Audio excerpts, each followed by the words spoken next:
ওদের কর্মীরা বেঁচে আছে ছাদাবাজি করে, নেতারা বেঁচে আছে দুর্নীতি করে।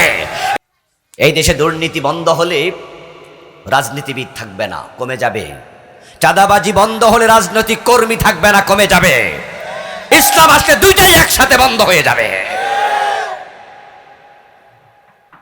ইসলাম তো এমন এক ধর্মের নাম, এমন এক লাইফ প্রেসক্রিপশনের নাম, জীবন বিধানের নাম, যেটা সর্বাঙ্গ জুড়ে শান্তি প্রবাহিত প্রতিষ্ঠিত।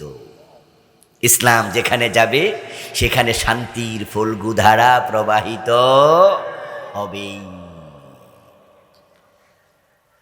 আইয়ামে জাহিলিয়া ইসলাম যে যুগে শুরু হলো, এসেছিল পৃথিবীতে, ওই যুগের নাম সবাই মিলে দিল বর্বরতার যুগ, অজ্ঞতার যুগ, তমসার যুগ, অন্ধকার যুগ। ওই যুগের চরিত্র মানুষের কেমন ছিল আমরা সবাই জানি। এগুলারে মানুষ বলার কোনো সুযোগই ছিল না। বাবা নিজ হাতে নিজের জীবিত মেয়েটাকে কবরে মাটিতে চাপা দিয়ে দিত। এত খারাপ তারা ছিল।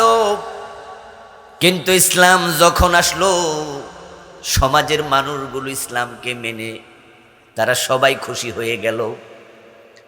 এখন সব মানুষ ইসলামের আলোকে চলছে। আমার নবীর ইন্তেকালের আগে আমার রাসূল বললেন, খায়রুল কুরুনি করনি।